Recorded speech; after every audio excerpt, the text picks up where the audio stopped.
네, 여러분 안녕하세요. 오늘 특강을 맡은 성균관대학교 최재붕입니다. 참 요새 마음이 무겁습니다. 코로나 이후에는 저 단어가 더 무섭죠. 오늘 특강의 주제 4차 산업혁명입니다. 야, 마음이 벌써 묵직한 게 더군다나 코로나까지 얹혀지면서 진짜 이거 어떻게 준비해야 되고 어떻게 해야 되냐. 심지어는요. 그런데 이게 뉴 노멀이래요. 여러분, 뉴 노멀 할 뜻이 이젠 이게 표준이래. 미치는 거죠. 그래서 제가 오늘은요, 막 인공지능 하시는 분, 스타트업 하시는 분, 요새 뭐 잘 나간다는 빅데이터에 이런 거, 디지털 기술 하시는 분들 말고, 진짜 대한민국 보통 사람, 나 가게 하나 창업하고 싶은데, 나 요즘 청년인데, 나 일자리 하나 좀 괜찮은 거, 앞으로 10년 동안도 잘 할 거, 그 비결 좀 알았으면 좋겠다. 이런 분들을 위한 특강을 제가 준비했습니다. 4차 산업혁명 성공 코드 5가지. 여러분 이것만 명심하시면 진짜 여러분이 어떤 일을 하시던 이 엄청난 혁명의 시대에 잘 뚫고 나가실 수 있을 거라고 저는 확신합니다. 첫 번째 코드는요. 해야 될 게 있어요, 일단.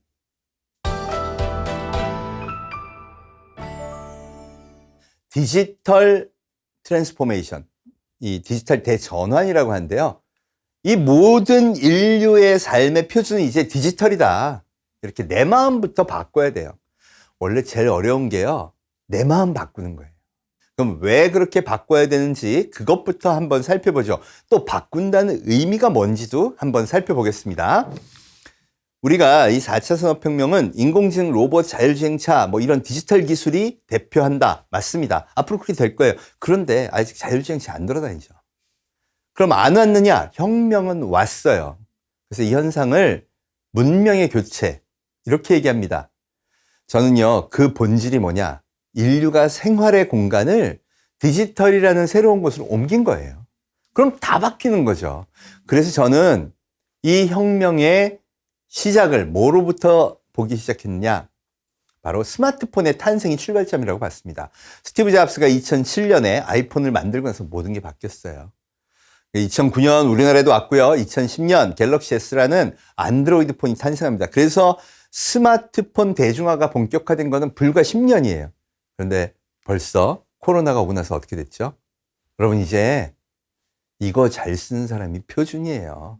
이건 이제 인공장기고요. 이제 지구상의 표준 인류는 포노 사피엔스. 포노가 라틴어로 폰이고요. 사피엔스는 여러분 잘 아시는 유발 하라리의 그 사피엔스. 현생 인류는 이걸 인공장기로 쓰는 5장 7부의 포노 사피엔스다. 이렇게 보시면 됩니다. 실제로 데이터가 그걸 증명해요. 보실까요? 2021년 2월 1일자 기준 세계 10대 기업을 보면요. 1, 2, 3, 4, 5, 6, 7, 8이요. 나는 포노 사피엔스만 상대로 비즈니스를 할 거야. 이런 기업이 차지해요. 보통 애플, MS, 아마존, 구글, 페이스북 이 5개 기업을요. 포노 사피엔스 디지털 문명의 창조 기업이라고 합니다. 거기다가 아시아 최강은요. 텐센트, 알리바바예요. 디지털 플랫폼들이죠. 창업한 지 21년밖에 안 됐는데 아시아 최강이야. 거기다가 그 8개 기업 중에 누가 들어왔냐? 테슬라가 들어왔어요. 테슬라의 별명이 뭐냐면 움직이는 아이폰. 그 얘기 많이 들으셨죠? 맞아요. 이게 소프트웨어 회사인데 새로운 모빌리티 서비스. 이 회사는요. 차를 오프라인에서 아예 안 팔아요. 차 살라고 결제하려면 앱을 반드시 다운받고 가입해야 결제가 가능해요. 이런 회사들이 세계 8강이 됐습니다. 그리고 거기에 투자 자본이 무려 1경원을 넘었어요. 이 8개 기업, 포노사피엔스 문명의 기업들의 표준을 보면서 배울 걸 배워 내 DNA에 심어보자는 거예요. 오늘 하려고 하는 게 그거예요. 그걸 제대로 이해하자는 거죠. 이제 디지털 플랫폼이 인류 삶의 생활의 표준 공간이야. 그럼 나머지는요. 그걸 기반으로 생각을 전환하는 게 남은 거예요. 재밌는 건 그래서 거기서 배워야 되는데 배우기보다 욕하기 바빠. 야, 유튜버 걔 돈 얼마 벌겠어. 야, 걔들이 나쁜 방송 너무 많이 해. 비평 필요해요. 근데 배울 생각을 하면서 해야 되는 거죠. 자, 이 어른들이 익숙하지 않은 디지털 문명에 어떤 장점이 있길래 이렇게 세계 왕좌가 됐는지 한번 볼게요. 디지털 문명을 만든 5대 기업이라고 그러죠. 구글, 애플, 페이스북, 아마존, 마이크로소프트. 이 기업의 특징이 뭐야? 성장의 비결이 뭐냐? 지식을 공유한 거예요. 인터넷 문명의 특징이 뭐냐? 다 갖다 쓰세요잖아요. 초등학생들이요, 인공지능 프로그래밍을 해요. 심지어 경진대회 해, 걔들이. 야, 니 어떻게 하니? 유튜브에 찾아보세요. 찾아봤더니 6살 꼬마가 하는 인공지능 프로그램이라는 게 있어. 애들이 그걸 따라하면 되는 거야. 뇌에서 너무 신기한 거야. 근데 난 이걸 어떻게 배웠어요? 검색해서. 커뮤니티 가서. 공유된 지식으로. 그럼 뇌가 이때부터, 야, 이렇게 신기한 게 있어? 초등학생 중에 대한민국 그 드론 챔피언이 있습니다. 초등학교 4학년 때. 영재발굴단에도 나왔어요. 그 친구 봤더니요, 너 어떻게 배웠니? 유튜브 커뮤니티, 학교 동아리 이런 거 통해서 다 배우는 거예요. 지금 뭐 하니? 코딩. 드론에다가 카메라 달아서 물체 인식. 그 뭐예요? 이제 얘가 이제 목표하는 거 세운다 그러면 이런 거예요. 교장 선생님 딱 얼굴 보고 교장 선생님 안녕하세요 하는 드론 프로그래밍 하는 거예요. 초등학교 5학년이. 이게 사피엔스예요. 환경이 변화하면요, 지식의 바다에 나의 뉴런을 꽂아요. 그리고 거기서 새로운 걸 흡수해서 새로운 상상력을 만들어내죠. 말하자면 생각의 한계를 부수기 시작하는 겁니다. 그럼 이들이 어떻게 됐을까요? 뇌의 한계가 바뀌죠. 그래서 제가 스마트폰을 들기 시작하면서 인간은 인지혁명의 시대, 재산의 공유가 아니라 지식의 공유의 시대를 만들기 시작했고요. 그게 만들어낸 현상 보세요. 야, 가만히 있어봐. 이 플랫폼 만들고 앱 만들고 서버 만드는 거는 다 그냥 온라인으로 만들 수 있대, 누구나. 그래? 그럼 이번엔 다른 비즈니스를 바꿔보자. 택시를 바꿔보자. 그럼 우버가 되게 오래된 것 같죠? 2010년에 처음 출시했어요. 그리고 표준을 바꿨어. 지금 100조 기업이에요. 에어비앤비 10년 됐어요. 다 이런 식이에요. 이걸 보고 우리가 뭐라 그러냐면 플랫폼 경제라고 합니다. 근데 이들이 성장한 배경을 잘 보셔야 될 게 뭐냐? 폰을 든 인류가 시키지도 않은데 쓴 거예요. 그리고 그게 코로나 이후에 여기서 사니까 감염이 안 돼. 그래서 뉴노멀 표준이 됐다는 거예요. 여러분, 대한민국에서 제일 많이 일어나는 게 뭔지 아세요? 가게 창업이. 한국인들의 특징 중에 하나라고 외국 전문가들이 이제 분석하는 것 중에 하나가 가만히를 못 있어. 뭔가 가만히 있다 그러면 죄의식을 느껴요. 그게 우리나라를 발전시킨 원동력이기도 하죠. 그래서 대한민국에 전 세계 맥도날드스보다 많은 치킨집이 존재하는 겁니다. 그런데 이게 성공할 확률은 굉장히 낮아요. 반찬 가게 창업의 표준을 한번 볼까요? 여러분 머릿속에 떠오르는 건 딱 일까? 가만히 있어봐. 일단 몫이 좋은 가게의 털을 구해야 돼. 여러분 이거 되게 어려워. 임대료 많이 주면 나도 하지.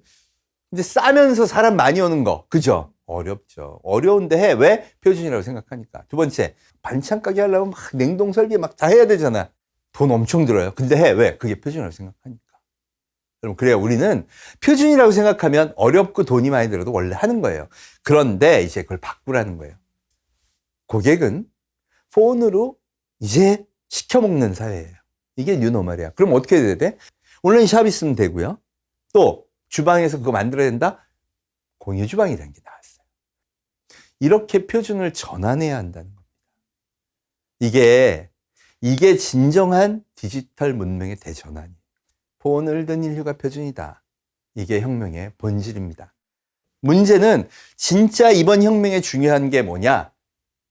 바로 이 디지털 문명에 대해서 잘 적응이 떨어지는 사람들이 이걸 잘 딛고 일어서야 돼요. 요즘에 코로나 이후의 경기 회복을 뭐라고 예측하냐면 K 회복이라고 합니다. K가 뭐냐면 이렇게 되는 거죠. 경기가 왔는데 평소에 디지털 잘하고 이쪽 잘했던 사람들은 더 좋아져. 반면 소상공인 그냥 평범한 단순 노동하시던 분 이런 분들은 더 어려워진다는 거예요. 양극화가 극심해지는 건요 이미 눈에 보여요.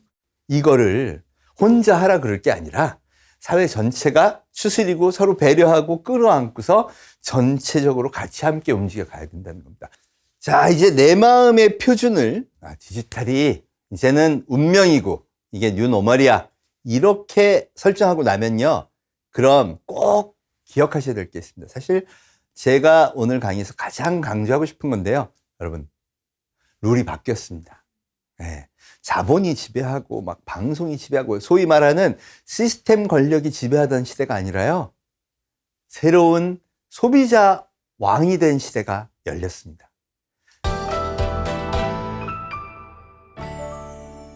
저는 이걸 뭐라고 부르냐면요. 팬덤 경제라고 불러요. 팬덤, 팬이 소비자가 모든 걸 지배하는 시대가 됐다는 거죠. 야, 이거 괜찮은 거예요. 과거에는 혈연, 지연, 학연에 자본 없으면 아무것도 못한다? 이제 아니에요. 네.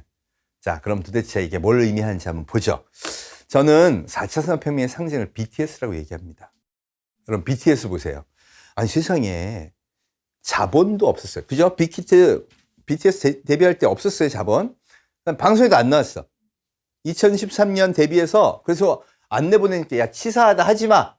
그리고 방시혁 대표가 과감하게 유튜브로 갑니다. 방탄TV라는 걸 만들어서 세계적인 팬덤을 만든 다음 세계 최고 가수가 되자. 딱 4년 만에 진짜 현실로 만들죠. 그래서 사실 디지털 문명 대전환의 상징은 BTS가 맞아요. 분명히 방송도 자본도 이용 안 했는데 세계 최고의 가수가 됐다? BTS를 키운 게 자본이 아니고 팬덤, 아미가 키웠어요.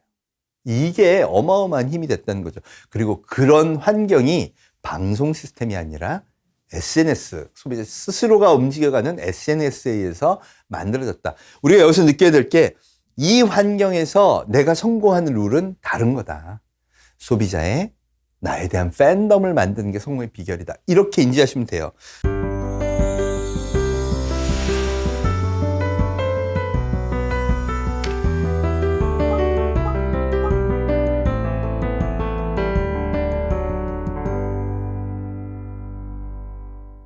제가 이런 질문 많이 드립니다. 요새 KBS 9시 뉴스의 앵커가 누군지 아시는 분? 아무도 몰라요.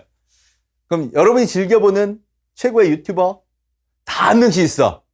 그 얘기는 각자 다르긴 하지만 개개인의 개별 방송국이 열렸고 이미 그들은 권력이 됐어요.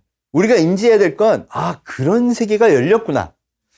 그런데 우리가 어떤 생각을 많이 하냐면, 그래도 그 옛날 그게 그대로 가지 않겠어? 라는 뭔가 그런 기대치가 있어요. 이거 당연한 거예요. 방어 기제라고 하는데요.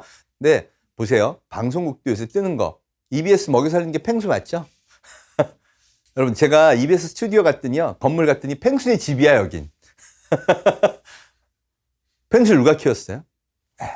고객의 손끝이 키운 겁니다. 실제로요, 안타깝지만 광고 산업은 이미 끝났어요. 여러분, 지상파 TV의 광고 시장이 15% 줄었어요. 모바일 17% 늘었고요. PC 11% 늘었어요. SNS 문명을 모르는데 어떻게 기획을 해? 새 문명의 룰을 하나도 모르고 그 감각도 없는데 뭐를 어떤 지식으로 기획을 하냐고. 이미 광고만 바뀐 게 아닙니다. 유통도 바뀌었어요. 요새 라이브 방송으로 뭐 판매하죠? 실제 홈쇼핑, TV 홈쇼핑들이요. TV 채널에서 TV 홈쇼핑으로 파는 것보다 모바일 채널에서 별도로 하는 게 더 많아, 매출이. 그래서 자꾸 라이브 방송으로 가는 거예요. 중국은 아예 그게 10년 동안 정착을 해버렸어요. 왕홍이라고 하는데요. 개인이 방송에서 물건을 팔아. 이런 스튜디오에서 자, 오늘은 폰을 팝니다. 뭐 이렇게 하는 거예요. 근데 그 매출이 작년 2020년에 168조. 이마트의 11배입니다. 이게 다 팬덤 경제예요. 중국의 대표적인 왕홍 중에 웨이야라고 있어요. 얼마 전에 그 한국에 와갖고요. 한국 화장품 특별전을 하는데, 야, 라이브 방송으로 물건을 파는데 85만 개를 쌓아놓고 이거를 사세요 하는 거예요. 완판에 43초 걸렸습니다. 동시 접속한 사람이 485만 명. 그 비결이 궁금하죠? 물어봤어요. 야, 도대체 너가 소개하면 왜 이렇게 사는 거야? 그랬더니, 와, 대답이 얼마나 심오인 줄 아세요? 저는 물건 하나를 소개할 때마다 제 인생을 겁니다. 자기가 반드시 써보는 상품. 부작용 없는 것도 라이브로 보여줘. 야, 이건 진짜 소개해도 되겠다. 그런 다음에 사장님하고 딜을 해. 사장님, 내가 10,000개를 사고요. 절대 반품 안 할게요. 그럼 싸게 주시게. 그래서 최고의 상품을 최저의 가격으로 항상 한 번도 나의 이익을 위해서 고객을 배신하지 않는다. 그렇게 10년이 되면요. BTS처럼 팬이 생겨요. 야, 웨이어는 믿어도 되겠다. 이게 팬덤 경제를 만드는 거죠. 왜 팬덤 경제, 왕홍 경제 같은 게 크게 되느냐? 심리학자들이 연구를 했습니다. 아마 여러분도 크게 공감하실 텐데요. 호모사피엔스 시대, 이 검색 시대의 가장 큰 특징 중에 하나가요. 투머치 인포메이션, TMI예요. 아, 이걸 살까 저걸 살까. 여러분, 이 소위 결정 장애라는 걸 사람들이 많이 겪어요.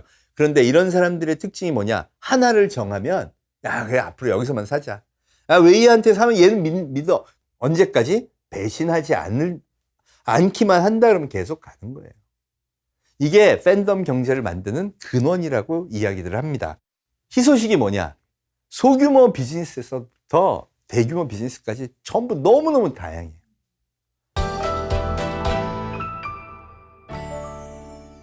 이게 저는 세 번째 코드, 여러분들이 희망을 가질 이유라고 생각합니다. 대표적인 소셜 커머스 한번 볼게요. 일단 K-뷰티 떠오르시죠? 한국의 뷰티 패션 산업이요. 이 팬덤으로 완전히 생태가 바뀌고 있어요. 소셜 커머스의 원조라고 불리는 사람이 누구냐? 스타일란다의 김소희 대표. 야, 22살에 동대문에 가서 옷가게를 차려요. 그리고 나는 소셜인이 이쪽으로 팬덤 만들어서만 장사할 거야. 디지털에만 집중하죠. 정확히 13년을 장사하고 로레알이라는 대기업에 6천억 받고 팔았어요. 그럼 말이 6천억이지. 요새 웬만한 대기업 5천억도 안 돼요. 야, 도대체 이런 일이 어떻게 일어났을까? 최근 떠오르는 패션 기업 중에 하나, 플랫폼 중에 하나, 무신사라고 있죠. 무신사의 조만호 대표. 고3 때 하라는 공부는 안 하고 프리첼의 동호회를 하나 만듭니다. 그 사이트 이름이 무신사예요. 무지하게 신발 사진이 많은 곳. 여기가 신발 덕후 놀이터였어. 창업한 23년 만에 거래금액 9천억을 넘고요. 기업 가치 2조 2천억을 실현합니다. 우리가 그래서 들여다봐야 될 게 뭐냐? 팬덤은 어떻게 만들 거냐? 자, 그럼 성공한 팬덤은 어디서 찾아볼 수 있느냐? 대한민국에서 대표적으로 성공한 게 전부 컨텐츠 산업입니다. 요새 난리가 났죠? 제일 대표하는 게 누구냐? K 컨텐츠에서 제일 성공한 게 베이비 샤크입니다. 아빠 상어 뚜루뚜루뚜루, 엄마 상어 뚜루뚜루. 세상에 78억 뷰. 유튜브 조회수 세계 1위. 그러니까 데이터로 보면 이게 제일 성공한 컨텐츠예요. 근데 이걸 세계 최강의 캐릭터로, 세계 최강의 뮤직비디오로 만들어준 게 누구예요? 고객이에요. 고객의 경험. 인도네시아에서부터 팬덤이 터지기 시작하고 밈이 터지더니 전부 따라 부르면서 전세가 열광하게 만들었어요. 여러분, 78억 뷰를 방송하려면 얼만큼 오래전부터 틀었어야 되는지 아세요? 빙하기 때부터 3만 1000년 이전부터 틀었어야 되는데요. 그걸 제가 한 게 아니고 BBC 방송국에서 재미삼아 그걸 해본 거예요. BBC가 열광하게 만드는 거. 호모사피엔스 문명의 특징이 국경도 없고 언어의 장벽도 없어요. 이 어마어마한 가능성이 열려 있다는 겁니다. 그리고 누구나 할 수 있다.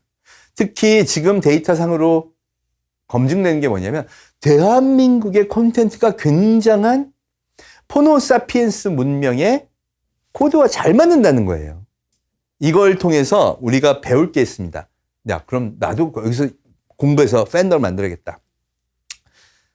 핑크퐁, 이 스마트 스터디 베이비 샤크의 성공 비결은요, 여기도 데이터입니다. 네, 캐릭터를 무지하게 많이 해봤대요. 애기들은 무섭고 공포스러운 동물을 더 좋아하더래요. 그래서 상어하고 공룡이 빅히트를 한 겁니다.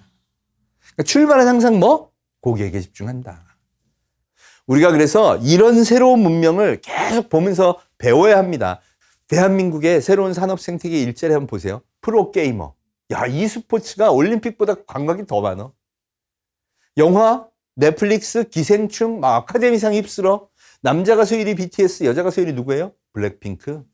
한국이 미쳤나 봐요. 진짜. 그런데 이게 새로운 문명을 상징하는 거고 우리한테 굉장한 기회가 오고 있다는 겁니다. 실제 데이터로도 검증이 되는 게요. 모노클이라는 영국 잡지에서 항상 각 국가별 문화적 매력 지수를 잽니다. 군사력, 경제력 이런 거 다 빼고 진짜 저 나라 거 너무 좋아. 컨텐츠하고 관광 이런 걸로 하는 거예요. 2019년에 우리가 15위였는데 2020년 코로나가 오고 나서 우리가 2위가 됐어. 무슨 얘기예요? 그냥 집콕하면서 전부 한국 거만 보고 있는 거야. 이게 우리한테 기회입니다. 벌써 영향이 나타나는 게요. 우리나라 식품이 엄청 팔립니다. 라면 수출이 작년에만 37%가 늘었어요. 한국 걸 보다 보니까 야, 쟤들이 먹는 게 뭐니? 저게 라면이래. 끓여 먹어보자.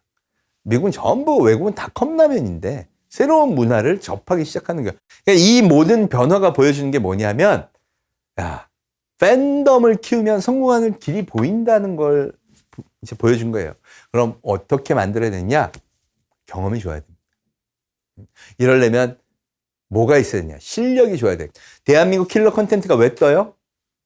디테일의 끝판왕이라 그러잖아요. 실력의 핵심은 뭐냐? 내가 진짜 고객의 팬덤을 만들겠다는 집착이 이뤄내는 겁니다. 실력이 있고 없고는 그런 진정성을 내가 품고 있느냐? 아니에요. 마지막으로 이 5번째 코드는 뭐냐? 팬덤을 만드는 가장 기본적인 겁니다. 저는 이게 제일 중요하다고 생각해요. 휴머니티와 진정성.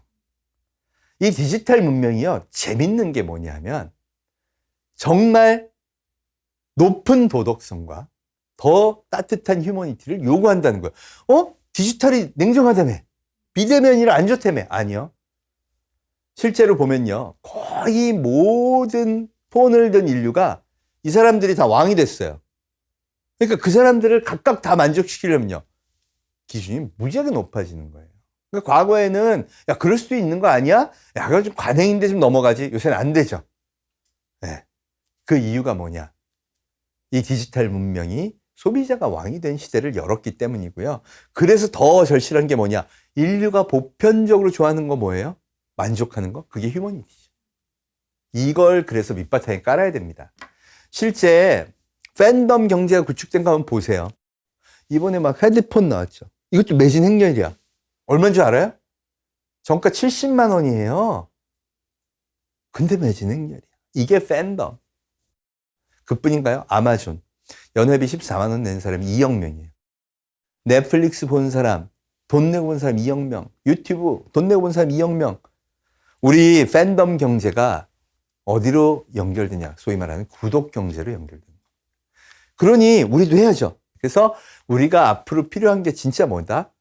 마음을 사는 기술이에요.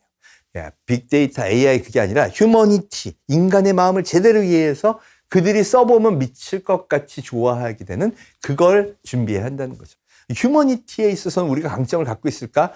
이건 검증이 돼 있어요. 대한민국에 축적된 휴머니티의 힘이요, 전 세계 컨텐츠 그 팬덤 파워의 근원입니다. 대한민국은 사람의 감정에 대해서 세계에서 가장 관심이 많은 나라예요. 그게 보여지는 게 뭐냐? 인간의 감정 상태에 대한 그 단어가 세계에서 제일 많아. 꿀꿀하다, 찜찜하다, 꿉꿉하다, 찝찝하다, 이걸 다 어떻게 번역을 해? 못해! 신조어를 만들어도 그래요. 요새 애들을 뭐 보면 재미없다 그러면 노잼 그러죠.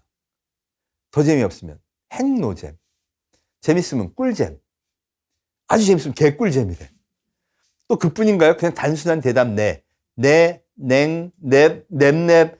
대충 쓰면 다 알아들어. 우리가 그만큼의 엄청난 감정의 이 표현의 깊이와 넓이를 갖고 있다는 겁니다. 그러니까 우리가 그걸 지금 우리가 하고 있는 거에 집어넣기만 하면 돼요. 우리가 뭘 잘하냐? 스펙을 만드는 거 잘해왔어요. 대한민국 반도체 메모리 산업 1등이죠? 이런 거 진짜 잘해왔어요. 이게 누구를 따라잡다가 생긴 힘이냐? 일본을 따라잡자. 근데 일본 잘 보세요. 더 따라갈 데가 없어. 일본 뭐 소니하고 삼성하고 경쟁한다. 소니 100조, 삼성 600조 기업 됐어요. 끝났어. 그런데 세계 최강의 기업 애플은요, 2,400조인데 얘네 메모리도 없지? 무슨 스펙을 얘기하지도 않아. 그런데 미래 기대치는 삼성전자 4배야. 핵심이 뭐냐? 팬덤이 있고. 그럼 앞으로 마음을 사는 기술. 야, 우리가 스펙은 잘했는데 어떻게 하면 그 다음 단계로 가지? 좋은 경험을 만들어야 돼. 그걸 가르쳐준 사람이 누구냐? 바로 이 사람. 스티브 잡스죠. 2011년 이 유명한 프레젠테이션을 남깁니다. 대사가 뭐였냐면요.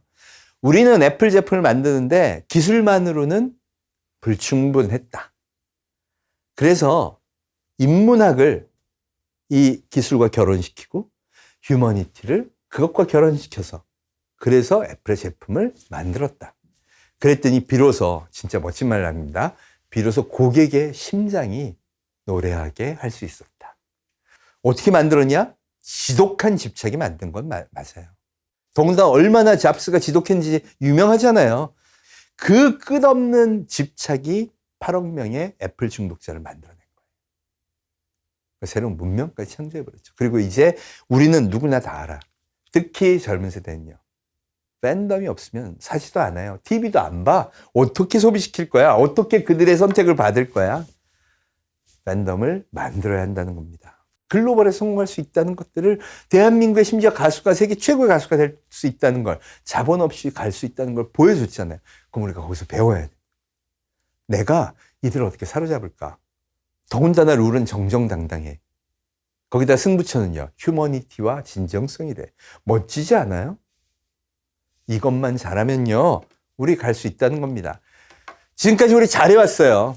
솔직히 대한민국 식당에 성공하셨던 분들 고객한테 잘하고 좋은 맛 만들고 팬덤을 안 일으켰던 분 있나요? 내가 성공했던 그 요소들, 인간의 마음을 움직이는 건 여전히 똑같습니다. 내가 어떤 일을 하고 있건 아무리 작은 일이라도 그 고객의 멋진 팬덤을 일으켜서 그걸 바탕으로 시장을 확장해 나간다면 성공의 길이 있다는 겁니다. 여러분, 대한민국 위기 맞고요. 여러분 아마 굉장히 힘드실 거예요. 그런데 이게 기회가 될 수 있습니다. 이 변화의 시기에 멋진 도약의 발판을 만들고 내 마음을 딱 리셋해서 멋진 새로운 성공의 세계로 뛰어가시기를 제가 열심히 응원하도록 하겠습니다. 여러분, 화이팅! 대한민국 화이팅입니다. 감사합니다.